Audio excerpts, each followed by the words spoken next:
स्वागत है मेरी सुपर स्टडी 0.1 पे। तो आज बीपीएससी प्रीलिम्स के लिए जिसकी एग्ज़ाम आपको पता है कि 26 जुलाई को होने वाला है, तो उसके लिए हम साइंस में एक इम्पॉर्टेंट टॉपिक को देखेंगे जिसका नाम है खनिज लवण। क्या नाम है? खनिज लवण को देखेंगे। आपको पता होगा कि खनिज दो प्रकार के होते हैं, एक माइक्रो और एक माइक्रो, यानी कि एक ए वाला माइक्रो, एक आई वाला माइक्रो। तो चलिए देखते हैं।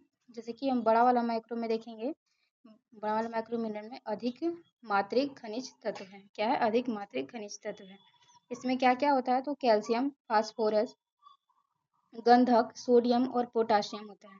ये सब जो है वो माइक्रो में आते हैं। कैल्शियम, फास्फोरस, गंधक, सोडियम और पोटाशियम, सल्फर, मैग्नीशियम, ये सब आते हैं अधिक मात्रिक खनिज तत्व हैं। क्या है? अधिक मात्रिक खनिज तत्व हैं। कौन कौन से एक बार फिर देख लेंगे। कैल्शियम, फास्फोरस, गंधक, सोडियम, पोटेशियम, सल्फर और मैग्नीशियम। आगे बढ़ते हैं। तो इस साइड में हम देखेंगे, तो इस साइड में क्या है? माइक्रो, जो छोटी मात्रा में, कम मात्रा में, सूक्ष्म मात्रिक तत्व है। यह सूक्ष्म मात्रिक तत्व है। तो इसमें क्या होता है? कॉपर होता है, आयोडीन होता है, जिंक होता है, आयरन होता है, मैग्नीज होता है और फ्लोरीन होता है और कोबाल्ट होता है। तो इनको एक एक करके हम देखेंगे। जो माइक्रो न्यूट्रिएंट में हम देखे थे, जो माइक्रो तत्व था, उसमें हम पहला हम देखे थे क्या था? कैल्शियम। तो कैल्शियम की विशेषता हम देखेंगे कि कैल्शियम जो है दूध, मोटे अनाज, अंडा व मांस में पाया जाता है। कैल्शियम, ये याद रखेंगे कि ये अधिक मात्रिक खनिज जिसमें अधिक पाया जाता है। माइक्रो जो है मिनरल है, याद रखेंगे।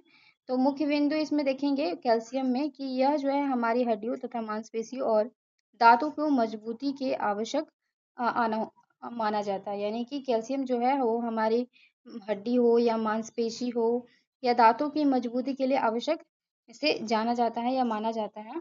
फिर आगे बढ़ते हैं कि रक्त में जो है, रक्त में कैल्शियम आयन पाया जाता है जो कि रक्त का थक्का बनने में मदद करता है। तो कैल्शियम क्या क्या करता है? रक्त में जो है कैल्शियम आयन पाया जाता है जो कि रक्त के थक्का बनने में मदद करता है। ये कैल्शियम की विशेषता हम पढ़ रहे हैं। शरीर में जो है कैल्शियम की मात्रा का निर्धारण जो है विटामिन डी के साथ साथ पैराथायराइड ग्रंथि से निकलने वाले पैराथाइमोन भी कहलाते हैं। तो याद रखेंगे कैल्शियम की विशेषताएं क्या थी कि शरीर में जो कैल्शियम की मात्रा का निर्धारण है वो विटामिन डी के साथ साथ जो है पैराथायराइड ग्रंथि से जो निकालने वाली पैराथाइमोन भी है वो कहलाते हैं। तो ये जो है माइक्रो खनिज में हम कैल्शियम की विशेषता देख चुके हैं। आगे बढ़ते हैं। तो आगे हम देखने वाले हैं, एक नोट लिखा हुआ है, पढ़ते हैं इसे कि शरीर में जो है कैल्शियम की अधिकता और अनियमितता होने पर जो है किडनी या पीत के थैली में कैल्शियम ऑक्जेलेट का जमाव होता है। यही जो है स्टोन या पथरी होता है। तो याद रख लेंगे एक नोट में कि अगर कैल्शियम की अधिकता हो जाएगी या अनियमित हो जाएगा वो, तो जो है किडनी में या पीत में जो है वो कैल्शियम ऑक्जेलेट जमा हो जाएगा। क्या जमा हो जाएगा? Calcium oxalate. यही जो है, इसी के जमा होने से जो पथरी हो जाता है या स्टोन हो जाता है। ये एक मुख्य बिंदु था। थोड़ा सा आगे, जैसे पहला हम लोगों ने कैल्शियम को देखा, तो दूसरा जो है माइक्रो खनिज में हम देखेंगे फास्फोरस। देखते हैं फास्फोरस क्या है कि यह मोटे अनाज, केला, मेवे, मांस, अंडा व पनीर में पाया जाता है। फास्फोरस, इसके प्रमुख बिंदु क्या है कि अस्थियों और मांसपेशियों को जो है मजबूत करते हैं, लंबे समय तक ऊर्जा प्रदान करने में सक्षम होते हैं। तो देखिए कैल्शियम भी तो जो था वो अस्थियों यानी कि हड्डियों और मांसपेशियों, दांतों को मजबूत कर रहा था। पर फास्फोरस क्या है? लंबे समय तक ऊर्जा प्रदान करने में सक्षम होता है। ये फास्फोरस की विशेषता। आगे हम देखेंगे मैग्नीशियम। मैग्नीशियम भी था माइक्रो खनिज में। तो मैग्नीशियम को देखते हैं कि डार्क चॉकलेट, मोटे अनाज और केला और सेब मांस में जो है मैग्नीशियम पाया जाता है। किस किस में? डार्क चॉकलेट, मोटे अनाज, केला, सेब और मांस में। इसका प्रमुख बिंदु क्या है मैग्नीशियम का कि मैग्नीशियम जो है गंभीर रोग से बचाव करता है और रक्तदाब यानी गर्भवती को निरंतर कर ब्रेन संबंधी समस्या, अल्सर आदि के लिए ये उपयोग किया जाता है। किसका? मैग्नीशियम का। मैग्नीशियम का जो इस्तेमाल किया जाता है किस लिए? कि गंभीर अगर रोग हो जाता है उसके बचाव के लिए, रक्तदाब गर्भवती महिलाओं में उसके नियंत्रण के लिए, ब्रेन संबंधित जो भी समस्या होती है, ब्रेन में अल्सर होता है, पता होगा, तो ये सब के लिए जो है मैग्नीशियम का इस्तेमाल किया जाता है, जो कि एक माइक्रो खनिज है। ठीक है, आगे बढ़ते और भी पॉइंट में देखते हैं कि मैग्नीशियम शरीर में जो है पथरी होने से बचाव करता है। अभी देखिए देखिए हम पथरी हो जाता है कैल्शियम ऑक्जेलेट के जमा होने से, तो उसके बचाव के लिए जो हम मैग्नीज का इस्तेमाल करते हैं। और भी इसकी विशेषता हम देख, तो जैसा बताया गया है और भी विशेषता में क्या है कि हृदय रोग की संभावना को कम कर देता है। क्या? मैग्नीशियम जो है हृदय रोग की संभावना को कम कर देता है और अस्थायी विधिरता होने पर जो है डॉक्टर मैग्नीशियम से जुड़े इंजेक्शन का उपयोग करते हैं। अस्थायी जो है बाधिरता हो जाती है तो डॉक्टर जो है मैग्नीशियम से जुड़े इंजेक्शन का उपयोग करते हैं। तो ये मैग्नीशियम की विशेषता थी। देखिए बीपीएससी प्रीलिम्स में हर इस तरह के क्वेश्चन आते हैं, इसीलिए मैं इसको बता रही हूँ। छोटे-छोटे जो भी टॉपिक्स रहेगा जो कि बीपीएससी प्रीलिम्स के लिए इम्पोर्टेंट रहेगा, मैं उसको बताऊँगी। तो चलिए आगे बढ़ते हैं। आगे हम देखेंगे सोडियम और पोटेशियम। अभी तक हम कैल्शियम, फास्फोरस और मैग्नीशियम दे चुके हैं। अब सोडियम और पोटेशियम है जो कि माइक्रो खनिज के ही उदाहरण है। इसकी विशेषता हम देख लेते हैं क्या क्या है कि सोडियम और जो पोटेशियम है वो NaCl और KCl बोला जाता है। सोडियम को NaCl और पोटेशियम को KCl बोला जाता है। फल व सब्जियों का जो है वो सेवन करना है इसमें। देखते हैं और आगे बढ़ते हैं कि Na जो है यानी कि सोडियम जो है शरीर का रक्तदाब को नियंत्रित करता है। तो याद रख लेंगे सोडियम क्या करता है, शरीर के रक्तदाब को नियंत्रित करता है। NaCl जो है WHO के बारे में क्या है कि 5 ग्राम पर डे जो है वो मतलब NaCl लेना है। ये WHO ने ऐसा कहा है। आगे बढ़ेंगे कि हृदय हृदय की गति को नियंत्रित करता है और सेव सबसे अच्छा साधन है।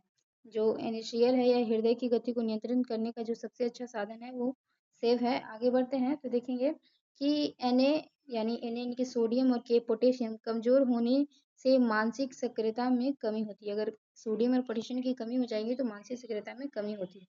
आगे हम सल्फर के बारे में देखें तो सल्फर की विशेषता में हम देखेंगे कि सल्फर जो है वो एक माइक्रो खनिज है। पता है प्याज, लहसुन, फल, सब्जियां, मोटे अनाज में देखे जाते हैं। ये हमारे बालों व त्वचा के लिए आवश्यक होते हैं। क्या सल्फर याद रखेंगे कि हमारे बालों त्वचा के लिए आवश्यक होते हैं।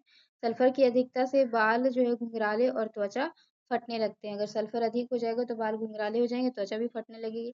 सल्फर से जो है वो नाखून बढ़ाता है। सल्फर क्या करता है, नाखून बढ़ाता है। त्वचा में बीमारी होने से बचाव भी करता है। सल्फर क्या करता है, त्वचा में अगर बीमारी हो रही है तो उससे बचाव भी सल्फर करता है। फिर अब क्या बताया गया कि ट्रायोसाइजेज एंजाइम और मेलानिन रंजक जो कि त्वचा रंग है उसको जो है कम कर देता है कौन, सल्फर। और जो क्या बोला गया है कि ट्राइसोनिन्स एंजाइम या मेलानिन रंजक और त्वचा रंग को कम कर देता है सल्फर, और सफ़ेद दाग ये सब हीनता हो जाती है सल्फर के कारण। नेक्स्ट हम बढ़ते हैं और भी देखेंगे जो कि माइक्रो खनिज है। उन सारे माइक्रो खनिज को पढ़ लें क्या क्या था, calcium, phosphorus, magnesium, sulphur, sodium और पोटेशियम। ये जो थे सारे जो थे वो माइक्रो खनिज थे, यानी कि अधिकतम जो खनिज मात्रिक थे। अब हम सूक्ष्म खनिज मात्रिक पढ़ने वाले हैं। तो देखेंगे पहला हम लोग याद कर ले क्या था, कैल्शियम था, फास्फोरस था, फिर मैग्नीज था, फिर सोडियम, पोटेशियम और सल्फर था। इतना याद रख लेंगे कि वो माइक्रो खनिज में आते हैं। अब हम लोग पढ़ने वाले हैं सूक्ष्म जो खनिज है उसके बारे में, जिसे हम माइक्रो ही कहते हैं। वो माइक्रो ही माइक्रो आई वाला माइक्रो है। तो इसमें हम पहला क्या पढ़ेंगे, आयोडीन के बारे में देखेंगे। तो आयोडीन जो है NaCl प्लस आयोडीन समुद्री भोज्य पदार्थ, मशरूम, मांस, पादप मछली में ये सब आयोडीन पाया जाता है। वयस्क को जो है वो 100 से जो है 100 से 150 माइक्रोग्राम जो है वो प्रतिदिन लेना चाहिए क्या, आयोडीन। गर्भवती महिला को 200 से 250 माइक्रोग्राम लेना चाहिए प्रतिदिन क्या, आयोडीन। पूछा जा सकता है कि आयोडीन जो है गर्भवती महिला को कितना लेना चाहिए, तो 200 से 250 माइक्रोग्राम लेना चाहिए। फिर एक स्तनपान, माँ जो है वो जो स्तनपान कर रही है, स्तनपान यानी अपने बच्चों को दूध पिला रही है, तो वो जो है वो 250 से लेकर 300 माइक्रोग्राम उसको प्रतिदिन आयोडीन लेना है।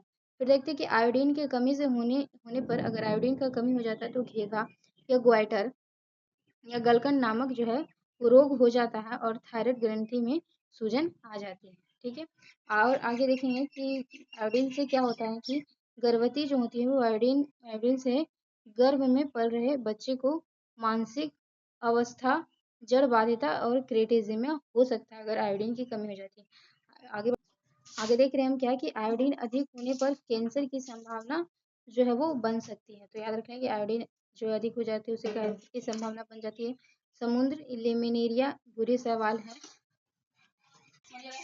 आयोडीन की विशेषता में देख रहे थे कि समुद्र में पाए जाने वाले जो बुरे सवाल है लेमिनेरिया को जलाकर रक्त प्राप्त करते हैं जिसे क्लैप कहा जाता है। इससे व्यापारिक रूप से आयोडीन प्राप्त होता है।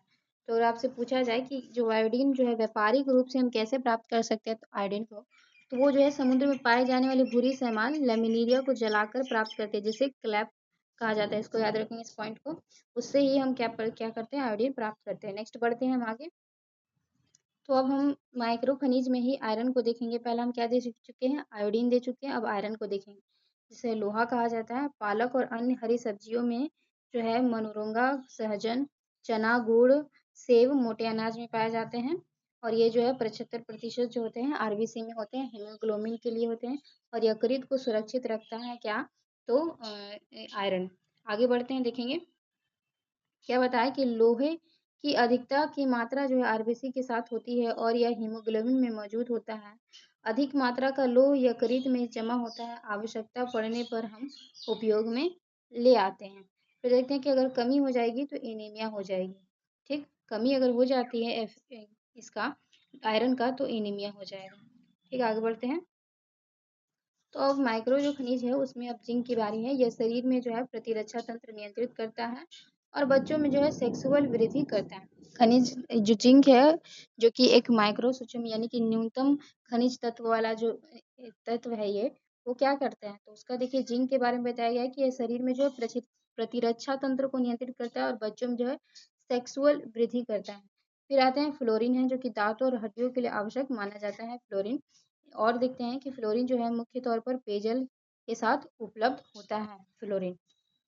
आगे देखते हैं कि पेयजल में जो होता है 1 ppm अर्ध भत्ता होता है, फिर 5 पीप डेंटल फ्लोरिस होता है, 10 ppm में जो है वो बोनस फ्लोरिस होता है। आगे बढ़ते हैं, देखते हैं जल देखें लेंगे जो भी एक सूक्ष्म तत्व में आता है जल। तो देखते हैं जल H2O क्या है कि ये जो है पोषण कैलोरी 0 होता है इसमें जल में।